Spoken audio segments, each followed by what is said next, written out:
Hello student, आज के video में हम कोलिनर्जिक ब्लॉकिंग एजेंट की डिटेल स्टडी करेंगे। कोलिनर्जिक ब्लॉकिंग एजेंट क्या होते हैं, उनका क्लासिफिकेशंस आज के वीडियो में हम देखेंगे। Cholinergic blocking agent is also known as cholinolytic agent, anti cholinergic agent और drug, cholinergic antagonist, parasympatholytic agent और एंटी मस्केरिनिक एजेंट। यानी कि हम एंटी कोलिनर्जिक ब्लॉकिंग एजेंट को इन नाम से भी जान सकते हैं। Cholinolytic agent, anti cholinergic agent, cholinergic antagonist, parasympatholytic agent और एंटी मस्केरिनिक एजेंट। ये सभी जो है हमारी क्या कहलाती हैं, कोलिनर्जिक ब्लॉकिंग एजेंट का ही जो है नाम है। Anticholinergic drug inhibit the action of acetylcholine on autonomic effectors that are innervated by the postganglionic cholinergic nerves. Anticholinergic drug जो होते हैं वो क्या करती हैं कि जो ऑटोनोमिक नर्वस सिस्टम पे जो पैरासिम्पैथेटिक नर्वस सिस्टम से जो है हमारा एसिटाइलकोलिन का रिलीज होता है और वो जो है कोलिनर्जिक रिसेप्टर्स पे एक्ट करते हैं, उनके एक्शन को क्या कर देता है, इनहिबिट कर देता है। They antagonize the muscarinic action of acetylcholine, therefore it is known as anti-muscarinic agent. ये क्या करता है, जो मस्करिनिक रिसेप्टर पे एसिटाइलकोलिन जो है रिएक्ट जो बाइंड होकर अपना एक्शन शो करता है, उस एक्शन को ब्लॉक कर देता है, इसलिए इसको हम क्या बोलते हैं, एंटी मस्करिनिक एजेंट भी बोलते हैं। They are highly specific, reversible, competitive antagonist for the muscarinic acetylcholine receptor. ये देखिए हमारा ए अगर जो है मस्करिनिक रिसेप्टर है, इससे क्या होता है, मस्करिनिक रिसेप्टर ये एक्शन साइट है जिसपे कि एसिटाइलकोलिन जो होता है ACH ये बाइंड होकर अपना एक्शन शो करता है। लेकिन जब हम इसके साथ में जो है अगर हम जो है एंटीकोलिनर्जिक ड्रग देते हैं तो ये क्या करता है, एंटीकोलिनर्जिक ड्रग जो होता है रिवर्सिबल कॉम्पिटेटिव एंटागोनिस्ट, यानी कि इस एसिटाइलकोलिन जो है रिसेप्टर से बाइंड होने से पहले ये जो है रिवर्सिबली जो है कॉम्पिटेटिव एंटागोनिस्ट इससे पहले जो है आकर इस रिसेप्टर से बाइंड हो जाता है, मस्करिनिक रिसेप्टर से, और अपना एक्शन शो करता है।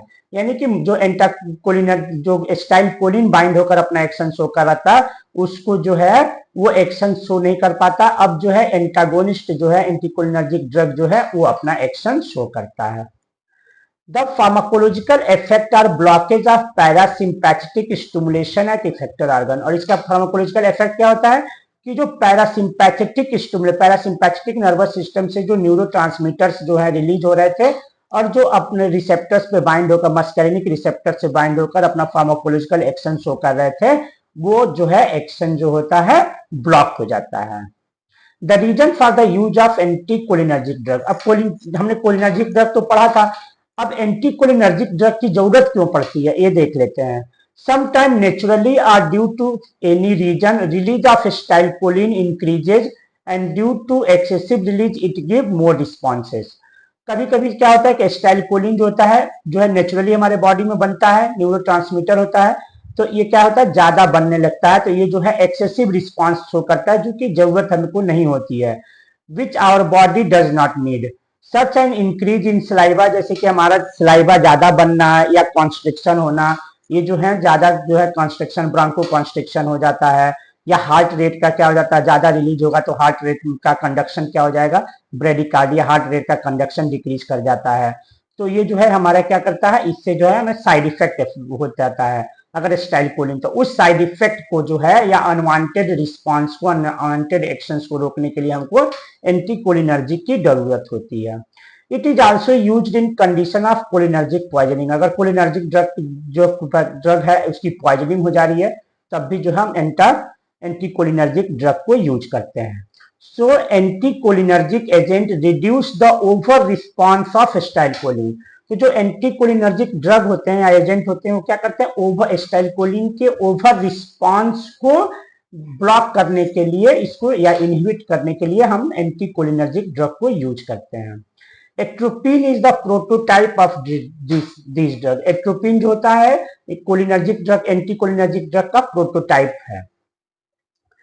अदर एंटीकोलिनर्जिक ड्रग का जो एग्जांपल है dicyclomine, hydrochloride, ipratropium bromide, ipratropium, TROPIUM, ipratropium bromide, scopolamine etcetera.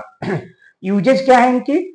Use topically to dilate pupil, ये प्यूपिल के डायलेट करने के लिए यूज होते हैं।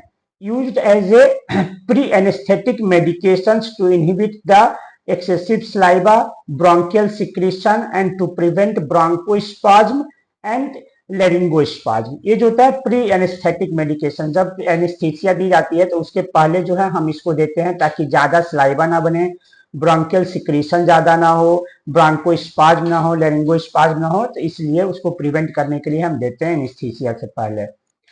It is used as vesico selective, ये जो है वेसिको सेलेक्टिव के रूप में यूज होता है। वेसिको सेलेक्टिव क्या होते हैं? इंडिकेटेड यूज होते हैं किसमें? इन यूरिनरी फ्रीक्वेंसी या अर्जेंसी, यानी कि हमको लगता है कि जैसे यूरिनरी फ्रीक्वेंसी अर्जेंसी क्या है, हमको ये लगेगा कि हमको बार बार पेशाब लग रहा है, और जब हम पेशाब करेंगे तो हमको थोड़ा थोड़ा थोड़ा पेशाब होता है, तो उसको हम क्या करते हैं?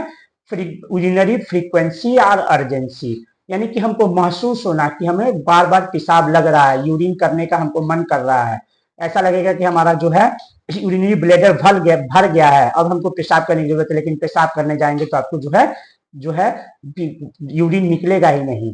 तो उस कंडीशन को हम क्या बोलते हैं? यूरिनरी फ्रीक्वेंसी या urgency. Dysuria associated with lower UTI, urinary tract infections. तो it is used as vesico selective, indicated in urinary frequency, urgency and dysuria associated with lower UTI infection, urinary tract infection, यानी urinary tract infection के कारण जो होता है हमारा जो है यूरिन में जो है प्रॉब्लम होता है, उस कंडीशन को हम क्या बोलते हैं? वेसिको सेलेक्टिव, जो है इस वेसिको सेलेक्टिव के रूप में इसलिए इसको यूज करते हैं। They are used in the treatment of bronchial asthma and peptic ulcer. Bronchial asthma और पेप्टिक अल्सर में भी होता है, क्योंकि सिक्रीशन क्या करता है? ब्रोंको कॉन्स्ट्रिक्शन करता है हमारा, ये क्या करता है? ब्रोंको कॉन्स्ट्रिक्शन को क्या करता है? इनहिबिट करता है, और सिक्रीशंस को भी ये क्या करता है? ये गैस्ट्रिक एसिड सिक्रीशन को जो है ये ग्लैंड से डिक्रीज करता है। It is used in the treatment of Parkinson disease, ये जो है पार्किंसन डिजीज में भी जो है यूज होता है। It is used as anti secretory effect and it is used in the treatment of hay fever and rhinitis. ये जो था एंटी सिक्रेटरी इफेक्ट करता है, यानी कि सिक्रीशंस को कम करता है, तो ये जो है रिनाइटिस में यानी सर्दी जुकाम में जो है या हे फीवर में जो है सिक्रीशंस बढ़ जाता है, तो वो जो है एंटी सिक्रीज को देकर हम एंटी सिक्रेटरी इफेक्ट कर एज सिक्रीशंस को हम कम करते हैं। तो इसका पहला यूज क्या है? एक टॉपिकली प्यूपिल के डायलेट में काम करता है, प्री एनेस्थेटिक मेडिकेशंस के रूप में होता है, एक्सेसिव सलाइवा और इन सब के लिए होता है। दूसरा जो होता है as a vesico selective use होता है, जिसमें कि हमें जो है यूज जो है इंडिकेटेड इन फ्रीक्वेंसी, यानी कि हमको जो है यूरिन करने में जब प्रॉब्लम होती है उस कंडीशंस में भी हम इसको देकर यूरिन जो है इसको ट्रीट करते हैं, यूरिनरी प्रॉब्लम को हम ट्रीट करते हैं। अस्थमा में ब्रोंकियल अस्थमा या पेप्टिक अल्सर में ट्रीटमेंट में देते हैं। It is use in Parkinson disease में देते हैं, और it is used as anti secretory effect. It is used in the treatment of anti secretory effect के कारण जो था it is used in treatment of hay fever and rhinitis. Classification जो है एंटीकोलिनर्जिक ड्रग का classification, solanaceous alkaloid and it analogues.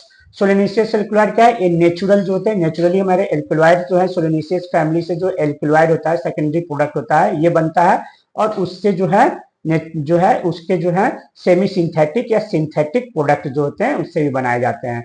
Atropine, example में atropine, ये जो है हमारा नेचुरल प्रोडक्ट होता है। स्कोपोलेमिन, ये भी नेचुरल है। होमेट्रोपिन, इप्रेट्रोपियम ब्रोमाइड जो होते हैं ये हमारे सिंथेटिक्स हो जाते हैं। ये हमारा एट्रोपिन का स्ट्रक्चर है, देखिए ये हमारा जो है नेचुरल जो है एंटीकोलिनर्जिक ड्रग है, जो कि सोलेनेसियस फैमिली के प्लांट से हमको मिलता है। Amino alcohol ester, amino alcohol ये सभी सिंथेटिक हैं। साइक्लोपेंटोलेट, ये जो है इसका हम क्लासिफिकेशन जो पढ़ रहे हैं किस बेसिस पर पढ़ रहे हैं? On the basis of structure. तो एमिनो अल्कोहल एस्टर्स, इनमें जो है अमीनो अल्कोहल एस्टर्स जो होते हैं हमारे स्ट्रक्चर पाया जाता है साइक्लोपेंटोलेट, क्लाइनीडियम, CLINA क्लाइनीडियम, डाइसाइक्लोमीन, ग्लाइकोपाइरोलेट, ब्रोमाइड। तीसरा हो गया अमीनो एस्टर्स, अमीनो एस्टर्स में ऑर्फिनेड्रिन और बेंजट्रोपिन मिसाइलेट। अमीनो अल्कोहल में बिपेरिडीन, प्रोसाइक्लिडीन, ट्राईहेक्सीफिनाइडिल, ये जो है जनरली हमारे क्यों है अमीनो अल्कोहल्स हैं, बिपेरिडीन, प्रोसाइक्लिडीन, ट्राईहेक्सीफिनाइडिल। फिफ्थ हो जाएगा amino amides, tropicamide and isopropamide iodide. Di amides में हो जाएंगे इथोप्रोपेजीन हाइड्रोक्लोराइड, और कुछ मिसलिनियस एमीन्स होते हैं जैसे कि पायरेंजिपिन और मिथिजीन, ये हमारे मिसलिनियस एमीन्स हैं। तो हमने इस वीडियो में क्या देखा, हमने देखा कि एंटीकोलिनर्जिक ड्रग क्या होते हैं, इनका काम क्या है, इनके यूजेज क्या हैं, और इनके क्लासिफिकेशंस जो हैं, हमने क्लासिफिकेशंस जो हैं डिटेल स्टडी की